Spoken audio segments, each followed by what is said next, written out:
Welcome again to the Inspired Teacher. Today I'm going to continue with the 8 palm changes, which I call the Yin Fu 8 palm changes. Second set of 8 palm changes I learned from Dr. Zhang in Boston. This is number 5. It's the Phoenix palm. It could be the longest one. It's got a lot of interesting movements. Take your time as you learn it, and I hope you enjoy it. So if we start with lean on the horse to inquire the way, hide the flower beneath the leaves.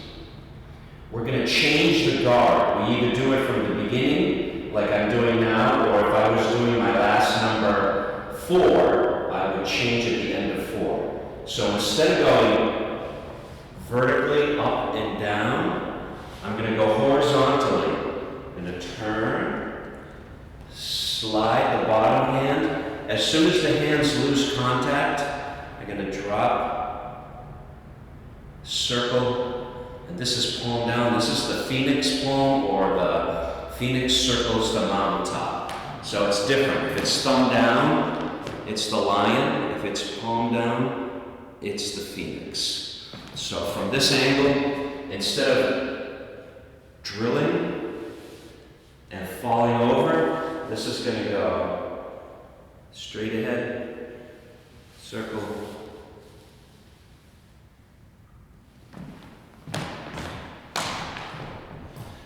lean on the horse to inquire the way, hide the flower beneath the leaves, and the Phoenix circles the mountaintop. And I'm just going to walk 8 steps. 1, 2, 3, 4, 5, 6, 7, 8. Toe in. Draw in on the toe, called the T-step, and out in the bow stance. So that's called the black bear extends its paw. Toe in, draw in, step out. The next movement, shift back, parry, step forward, stab over that hand. That's called the white snake spits out its tongue. And then toe in, right hand palm down, left hand at your hip, feet together, step out. That's the white snake coils its body. Drop this hand, this top hand down before you change. Turn, block, and palm. That's the push the mountain into the sea.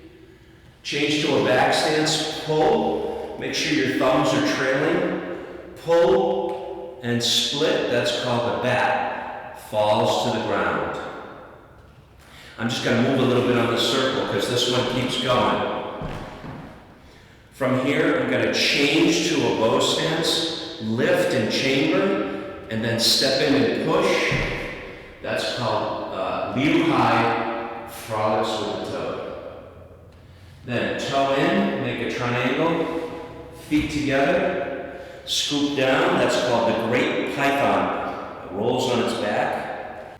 Then we have the repeat. Embrace the moon. Hide the flower beneath the leaves. And the Phoenix. This one's pretty long. I'm gonna give you one version of it fairly smoothly. So lean on the horse to inquire the way. Hide the flower beneath the leaves. The Phoenix circles the mountaintop. 8 steps. 1, 2, 3, 4, 5, 6, 7, 8. The black bear extends its paw. The white snake spits out its tongue. The white snake coils its body. Push the mountain into the sea. The bat falls to the ground. Liu Hai frolics with the toad. The great python turns over on its back. Embrace the moon. Hide the flower beneath the leaves. And the Phoenix circles the mountaintop. I'll do the other side. 1, 2, 3, 4, 5, 6, 7, 8. Here's the black bear. Extends its paw. White snake spits out its tongue. The white snake coils its body. Push the mountain into the sea. The bat falls to the ground. Liu Hai frolics with the toad. Great python turns over on its back. Embrace the moon.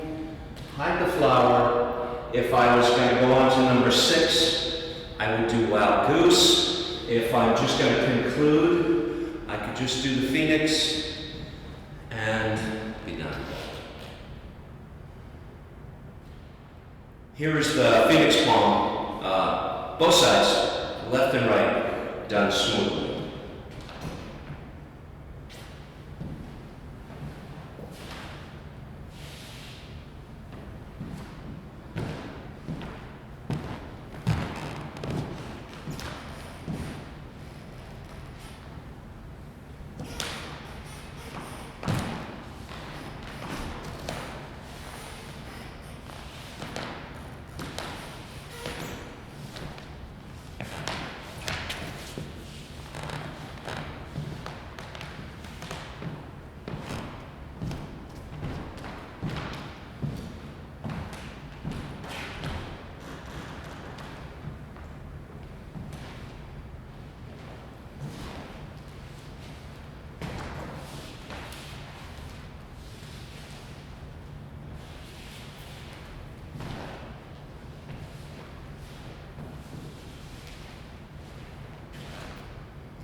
For the 5th palm, my demonstration partner here is Margot Zurian. I'm going to just do some basic ideas of that number 5 palm. There's lots of techniques, there's lots of ideas, lots of combinations. I'll give you a few ideas, but I encourage you to practice with somebody and mix and match, and you're going to find a lot of good Bagua techniques. So one application for the phoenix circles the mountaintop is after hide the flowers beneath the leaves. So if she does the right punch, and I do the hide the flower beneath the leaves, but now she bends, what I'm going to do is I'm going to do the poke, then she's going to block, I'm going to take that and stab.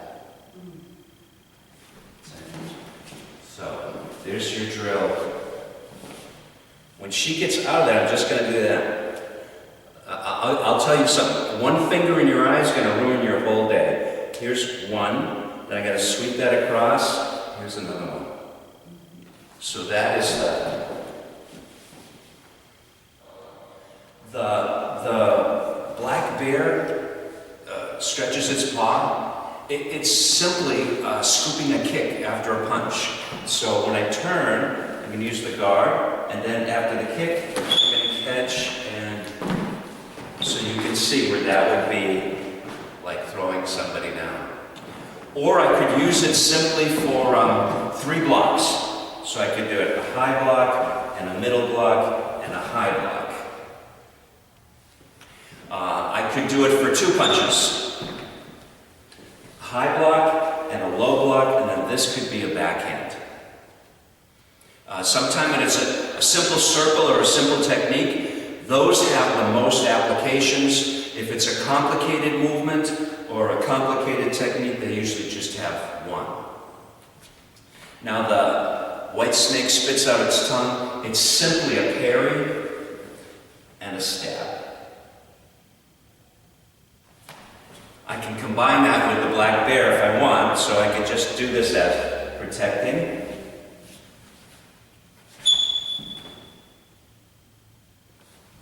The white snake coils its body. Is a really sneaky throw. It can be a kind of a hidden technique. So if she does the punch, and then when I do the stab here, it's her parry is going to turn me. So I'm going to use this as a takedown. The white snake coils its body, can be a real sneaky behind the back takedown. So from the white snake spits out its tongue, when I stab at her, it's going to block that, and that's going to make this hand technique come in for the trick. So leg behind and hand in front. I'll show you that from this side. It's really quite sneaky. So here's the white snake, spits out its tongue. The push the mountain into sea is for just a high strike, just a block and a palm. And then the bat falls to the ground, can be for like a roundhouse punch from there, catch, pull, and attack.